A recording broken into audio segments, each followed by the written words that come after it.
Hey guys, Chris at the Ultimate Recycler. I'm doing an update now on a long-term mulching experiment I did along this raised garden bed at the back of my shop. I'll walk along here as we talk. I'll put the links underneath for the initial experiment, and then there was a follow-up of 6 months later, I think. It's now well over 12 months since that. So the initial experiment was started almost 2 years ago. Now, if you go back and have a look, you'll see that we put absolutely mountains of coffee grounds, shredded paper, cardboard, some old sheets, some carpet underlay, and we just bulked up this garden bed. And the main aim was we didn't go past these strawberries, although in saying that, these strawberries are spreading along here. So our initial experiment probably went, oh geez, almost to the middle of that tarp section there. So the main aim was to keep this neat, because this particular spot was just neglected, becoming overgrown. Weeds were as high as the fence, and that further bit down there I've actually just weeded the other day, which prompted me to do a follow-up on this video. But the grass down the end there was as high as the fence. So the experiment was really successful as far as weed suppression, and it just kept this area a lot neater. Now all the stuff we put down, except this sheet here, which I think must be a polyester one because it hasn't really been eaten, but all of the stuff is pretty well gone. The birds churned it over. They were having a free feed of worms. Oh, before we turn around, you'll see here where the experiment kind of finished, and this is the natural soil up here, which is a real clay. There's really not much value, but surprisingly the weeds seem to go really well in it, which is bizarre. But anyway, our experiment has resulted in, there was a high worm population when it was damp, and it resulted in pretty good weed suppression, although we have had some, I think that's like a buffalo grass that grows on runners, and it's creeping in under the fence. And there's a few larger weeds have come up either side, but it's been really successful in that I haven't had to weed or spray this area. Now all the stuff is broken down. There's obviously lots of little remnants still scattered around here. Remember, it's nearly 2 years, although we did top dress it with cardboard about 6 months in. And there's a bit of hessian from something. But lots of little bits of shredded paper still around. But I've let it go dry, and it's been dry. It hasn't been watered at all. It's been dry for quite a few months. We haven't had a lot of rain lately. We had a few heavy falls about a month back, but it's been quite dry for the last few weeks. And all that stuff that was going to landfill was pretty well incorporated into our soil here. You can see there's a patch here that obviously escaped moisture. There's some cardboard, and underneath we have a little bit of carpet underlay.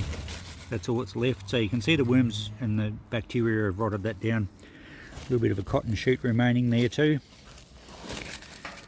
So we'll incorporate that back into this, and I'm going to top dress it with coffee grounds again. But the purpose of this is just an update to show you that it worked really well for keeping it low maintenance. I have pulled out a couple of odd big weeds, and clearly there's a few come up again. But it hasn't been a massive jungle of grass, which I'm really pleased with. It has improved the soil quality. And if we do a quick dig, and I just stuck the fork in here before, it's still not far down to the original clay. Given that the layers of stuff we put on here probably were almost 8 inches thick, and it's all rotted down, well, been eaten, and we've got a nice layer of worm castings and soil now on the top, maybe about 1 inch thick. So the layers we put have obviously reduced to one thin layer, but that's going to be great for the soil. Look at that. And remember what the clay looked like down the other end, and this is what it's like underneath. So I'm going to do this again. I'll use up a lot of waste. I'll top dress it again. I don't need it. The strawberries can spread along here as they wish. I'm finding a few bits that look like plastic, but I realised they're actually glue from the cardboard. So where it glued two pieces together, the cardboard's all gone, and we've just got a piece of glue. So it actually looks like plastic sheeting, but it is glue. So I'll pick those bits out. So I'm going to do this again. It's worked really well. For 2 years I haven't had to look after this garden so much.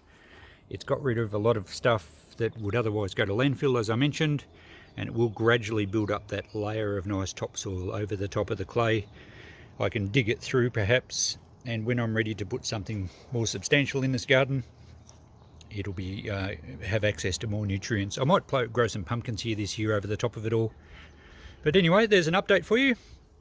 I might do another update in another 12 months. Just show you how we're getting rid of stuff. All these little remnants have been scratched around by the birds. Now that it's super dry underneath, there's no worms to be found here, but I'm sure if I put a piece of carpet over here and kept it damp, they'd all come back into this paper. There's probably, I don't know if there's any coffee grounds left at all. We put wheelbarrows full, and I think all the coffee grounds are gone.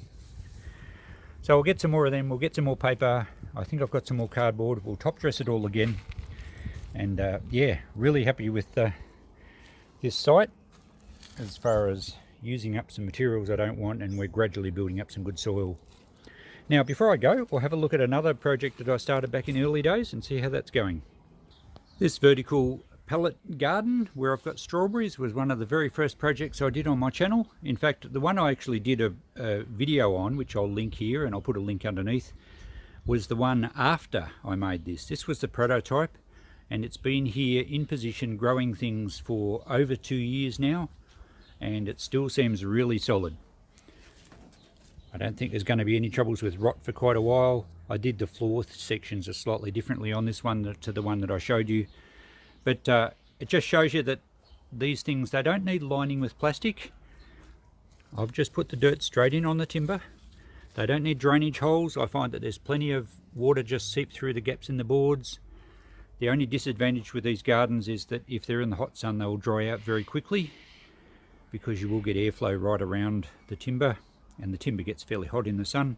So you do need to water them regularly. But this one's done really well. As I said, over 2 years. Haven't had to do a single thing to it other than water the plants and pick the strawberries and eat the strawberries. We've had quite a lot off here just recently. I should have filmed this a couple of weeks ago. There was nice big red strawberries hanging here. The plants actually look like they're getting a few bugs in the leaves, and the ones down the bottom haven't done as well because this area is very shaded. I think they need more sun. But just goes to show that this little project is a great one, and it does last a long time. It's not going to fall apart, you know, in 12 months. So terrific way to grow strawberries, particularly if you've got a small courtyard or not a lot of garden space. So there you go, an update on the strawberry planter. I did actually make another one at one stage when I had a suitable pallet, and I put it out the front of the shop and I got $30 for it, and someone's obviously using it now at home. So great little use for old pallets. Alright, well that'll do for this update. Thanks for watching. We'll catch you in the next video.